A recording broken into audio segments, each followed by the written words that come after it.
नमस्कार मित्रों, आज के इस इंग्लिश क्लास में हम लोग फायरहाइम जो केकी नासरवानजी दारूवाला यानी KKN दारूवाला के द्वारा लिखा गया है, एक बहुत ही सुंदर पोएम है। इसका हम लोग लाइन बाय लाइन एक्सप्लेनेशन आपके साथ करेंगे। क्रैक मिशन में मैं रवि रंजन आपका स्वागत करता हूं।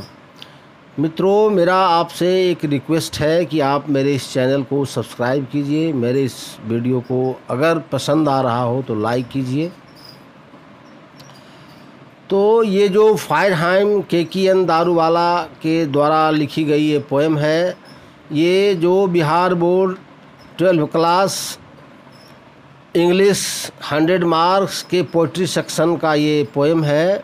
और ये पोएम अदर कोर्सेज जो हैं, जैसे CBSE है, ICS बोर्ड है और अदर राज्य के जो बोर्ड है, उसमें भी ये कविताएं आपको पढ़ने को मिलेगा। तो सभी के लिए यह कविता बहुत ही महत्वपूर्ण है। और तो आइए, अब जो 12th क्लास में ये प्रिस्क्राइब्ड है उनके बारे में, KK दारूवाला के बारे में, उसका लाइन बाय लाइन एक्सप्लेनेशन हम लोग शुरू करते हैं। तो KKN दारूवाला, KK नासरवानजी दारूवाला इनका पूरा नाम है। इनका जन्म 1937 में हुआ था। The recipient of Sahitya Akademi award 1984 and Commonwealth poetry award. इनको 1984 में इनको प्राप्त हुआ था, साहित्य अकादमी पुरस्कार प्राप्त किए थे और कॉमनवेल्थ अवार्ड इन्होंने प्राप्त किया था। Is a landscape poet of eminence and a well known writer of short story. ये लैंडस्केप पोएट थे। लैंडस्केप पोएट कहा जाता है जो व्यक्ति धरती से जुड़ा हुआ हो, जो व्यक्ति प्रकृति से जुड़ा हुआ हो, जो प्रकृति के चीज़ों से जुड़ा हुआ हो, उसको लैंडस्केप पोएट कहा जाता है। तो ये लैंडस्केप पोएट यानी इनको धरती से जुड़ा हुआ कवि माना जाता है। और ये well known short story writer भी थे, लघु कथाकार भी इनको कहा जाता है। देखिए, ये KKN दारूवाला का जो जन्म हुआ था, ये लाहौर में हुआ था। और बाद में जब देश का विभाजन हुआ तो ये हिंदुस्तान आ गए। और इनका जन्म एक पारसी परिवार में हुआ था, जो पारसी धर्म के अनुयायी थे इनके माता पिता। और इन्होंने पंजाब विश्वविद्यालय से MA की डिग्री प्राप्त किया था। और ये 1958 में पुलिस सेवा में शामिल हो गए थे KKN दारूवाला। तो ये इंडियन पोएट हैं, जैसे कि ब्रिटिश पोएट हैं तो, और ये इंडियन पोएट हैं। तो हमारे ये इंडियन पोएट हैं KKN दारूवाला। अब देखिए, his poetry is in own word. इनकी जो पोइट्री है, इनके अपने शब्दों में, as a totally impressionistic recording of subjective response. ये इनकी जो कविता है, इनके अपने शब्दों में, ये व्यक्तिगत प्रक्रिया के आधार पर, व्यक्तिगत प्रतिक्रिया के आधार पर इनकी कविता लिखी जाती थी। जो व्यक्ति की प्रतिक्रिया होती थी, समाज में रहते थे, ये सामाजिक लोग थे, जो समाज में हर मुद्दे पर लोगों की प्रतिक्रिया होती थी, उस पर ये इनका जो पोएम है वो आधारित होता था। He claims his poem to be rooted in the rural landscape and hence earthly. वह दावा करते हैं कि इनका जो कविता है वह धरती से जुड़ा हुआ है, रूटेड इन द लैंडस्केप, प्रकृति से जुड़ा हुआ है, एंड हैंस अर्थली, इसलिए इसको धरती से जुड़ा हुआ, इसलिए इसको धरती से जुड़ा हुआ पोएम भी कहा जा सकता है, जो वास्तविकता से जुड़े हो। धरती से जुड़ा मैंने जो वास्तविक जीवन घटना से जुड़ा हुआ हो। He shuns sophistication as he thinks that it. वह अपने आप को दूर रखना चाहते हैं, उस मिलावट से दूर रखना चाहते हैं, वह बेमतलब की का प्रयोग से दूर रखना चाहते हैं। किससे? While adding gloss takes away the power of verse. ये उस मिलावट से, वह बेमतलब की का जो प्रयोग किया जाता है पोएम में, पोएम को चमकाने के लिए, पोएम को अधिक आकर्षक बनाने के लिए, उससे ये दूर रहते हैं।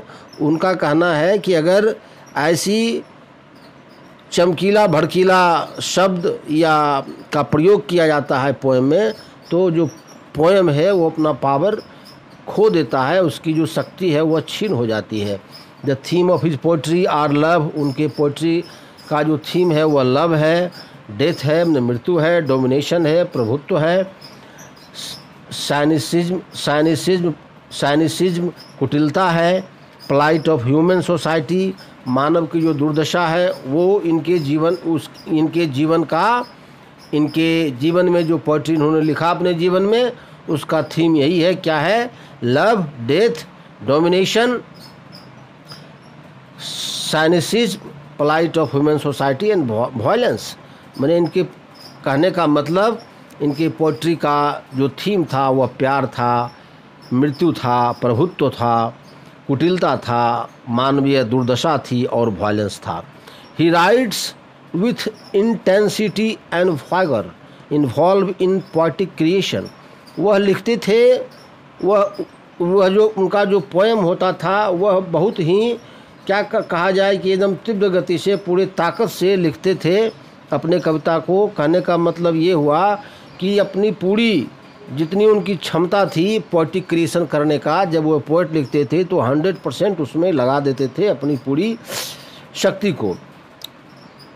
Since he had been in police services, चूँकि वह पुलिस सेवा में रह चुके थे, violence is unavoidable in his poetry, इसलिए जो हिंसा है उनके जीवन का, उनके पोइट्री का अभिन्न अंग था, अनिवार्य रूप हो गया था। क्योंकि पुलिस में थे तो वायलेंस से बराबर इनका संबंध रहता था, तो ये इनके पोइट्री का एक पार्ट हो गया, एक हिस्सा हो गया। इनके पोइट्री में ये देखने को आपको मिलेगा।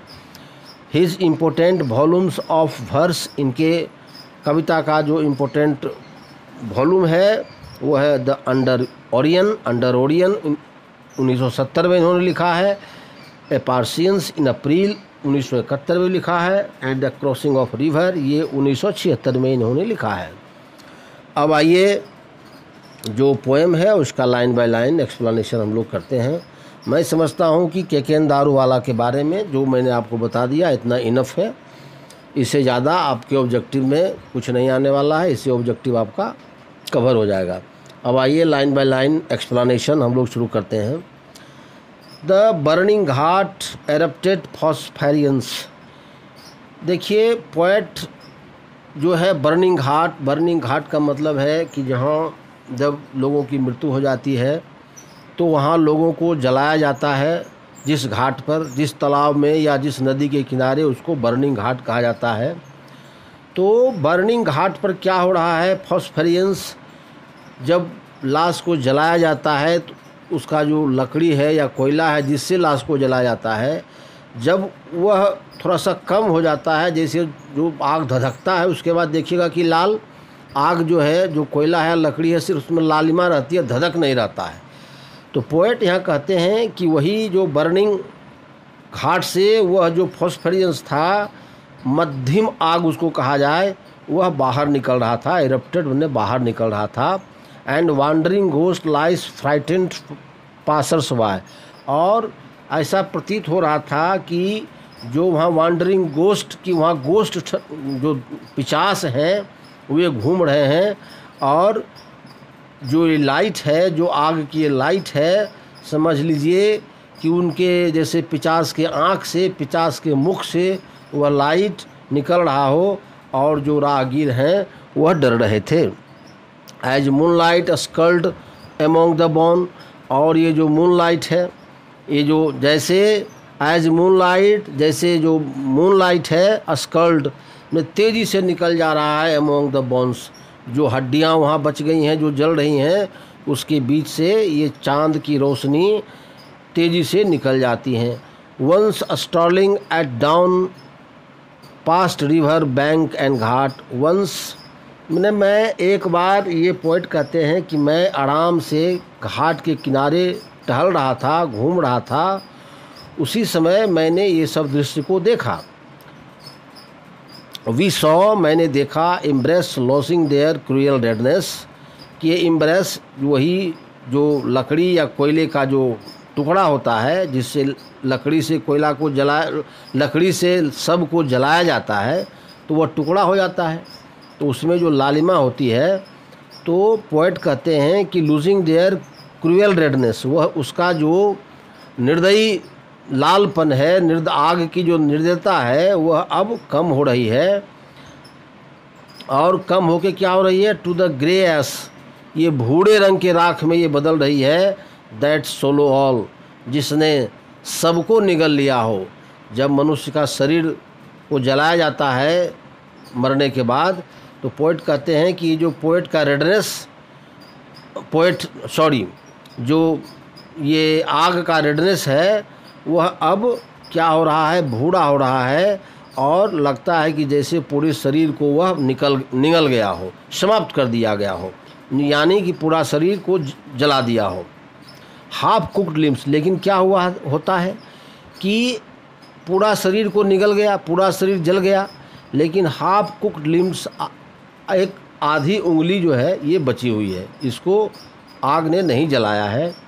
Bore witness to the fire debauchery, तो पोएट कहते हैं कि मैं उसके अनैतिक व्यवहार का, डिवॉचरी मीन्स अनैतिक व्यवहार, मैं आग के इस अनैतिक व्यवहार का गवाही हूँ। माई फादर सेड, मेरे पिता कहते हैं, ये पिता के साथ घाट पर घूम रहे थे poet. You see those half burned finger, मेरे पिता ने कहा कि यू सी, तुमने देखा, दोज हाफ बर्न्ड फिंगर, इस आधी जली हुई अंगुलियों को। एंड बोन्स स्टफ्स, और बोन मैंने हड्डी जो आधी जली बच गई है, अधजला जो शेष रह गया हड्डी का, उसको तुमने देखा। पोएट के फादर पोएट से कहते हैं। तब as Zoroastrian I my child fingers clenched, तो पोएट एक पारसी परिवार से हैं, जोरेस्ट्रियंस मीन्स पारसी परिवार, तो मैं चूँकि एक पारसी परिवार से था, माई चाइल्ड फिंगर्स क्लिंच्ड, मेरा जो बच्चे का उंगली था वह क्लिंच, मुड़ गया, यानी मुट्ठी बन गया, मेरे हाथ की मुट्ठी बन गई। क्योंकि देखिए ये जो पारसी धर्म के लोग होते हैं ये आग को बड़ा ही पवित्र मानते हैं, तो इसीलिए अगर आग ने अपना काम पूरा नहीं किया, अगर पूरे सब को नहीं जलाया, इससे पोएट क्या होते हैं, वो दुखी हो जाते हैं। और उनके जो फादर कहते हैं कि देखो अधजला रह गया है ये बाउंस, तो ये अपना इनकी जो मुट्ठी है वह बन जाती है। Into a little not of pan, एक दर्द इनमें होता है, एक दर्द अनुभव करते हैं poet. I swore to save fire, तब पोएट शपथ लेते हैं, किससे, क्या शपथ लेते हैं, टू सेव फायर, आग को बचाने का, for the scene of forgetfulness, आग ने जो भूलने का काम किया है, उस भुलक्कड़पन से जो पोएट हैं, जो भूलकर आग ने पाप किया है, उस पाप से पोएट शपथ लेते हैं कि मैं आग को बचाऊंगा। देखिए इसका कहने का पूरा सेंस ये हुआ कि आग में जब किसी चीज़ को समर्पण किया जाता है तो आग का ये काम होता है कि उसको पूरी तरह जला दे, उसको पूरी तरह प्राप्त कर ले। लेकिन यहाँ जो आग है, फायर है, वह क्या किया है कि उसको सब को समर्पित कर दिया गया घाट पर, लेकिन उसने आधी जली हुई अंगुली को छोड़ दिया, उसने हड्डी को छोड़ दिया। तो पोएट कहना चाहते हैं कि आग ने ये पाप किया कि जब लोगों ने उसको पूरा सब समर्पित कर दिया तो उन्होंने हड्डी और उंगली को छोड़ दिया, तो ये एक तरह से पाप हुआ। और पोएट चूँकि पारसी धर्म से हैं तो वो आग को पवित्र मानते हैं, तो पोएट शपथ लेते हैं कि मैं आग को इस पाप से, इस भुलक्कड़पन के पाप से मैं उसको बचाऊंगा। अब देखिए अगला paragraph, it never forget and 20 years since, मैं यह कभी नहीं भूल सकता, एंड 20 ईयर्स सिंस की 20 वर्ष पहले, as I consigns my first born to the flame, जैसा कि एज आई कॉन्जाइन, मैंने सौंपा था, मैंने सौंप दिया था, my first born to the flame, मैंने अपने पहले बच्चे को किसको सौंप दिया था? आग को सौंप दिया था। पोएट कहते हैं कि मैं ये कभी नहीं भूल सकता कि मैं भी 20 साल पहले अपने पहले पुत्र को, जो उनका पहला बच्चा था, उसको आग के हवाले किया था, यानी आग को सौंप दिया था। The nearest tower of silence was 1000 mile. क्यों किया था ऐसा पोएट?